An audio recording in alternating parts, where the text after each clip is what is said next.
il nous fait savoir par des petits messages, par des militants, par des élus, que finalement, ils ont trouvé la ville avec laquelle ils vont jumeler Marseille et ils envisagent de jumeler avec la ville de Bethléem.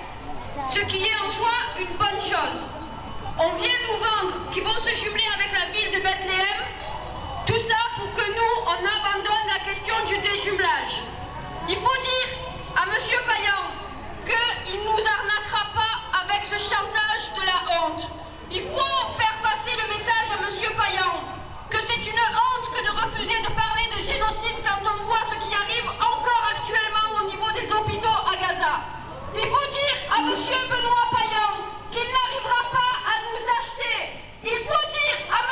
Benoît Payan qu'on refusera de se soumettre. Il faut dire à M. Benoît Payan que les élections vont pas tarder et que nous ne serons pas amnésiques à ce moment-là. Il faut dire à M. Benoît Payan qu'on sera sur le parvis de la mairie à chaque événement, à chaque fois qu'il y aura quelque chose organisé par la mairie. Nous serons là avec les drapeaux palestiniens, avec les kéfiers, puisque lui refuse tisser le drapeau palestinien, on le fera à sa place. Il arrivera un moment où ce drapeau sera sur le balcon de la mairie, avec ou sans Benoît Payan.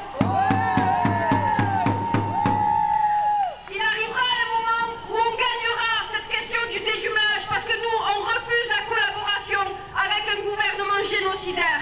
Il est honteux aujourd'hui que d'avoir des maires qui se disent être de gauche, qui refusent de parler du génocide. Vous allez faire pour la Palestine, pour le génocide en Palestine. On a fait justement ce qu'aucune ville française n'a fait, c'est-à-dire qu'on a donné à l'UNRWA, on a donné à Médecins du Monde des subventions pour aller aider directement.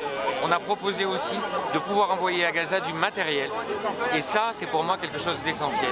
Comme on l'a dit, moi je demande la paix, je demande les deux États. Et là-dessus, je ne fléchirai pas. Alors il y en a évidemment qui ont beaucoup de mots. Aux mots, je préfère les actes.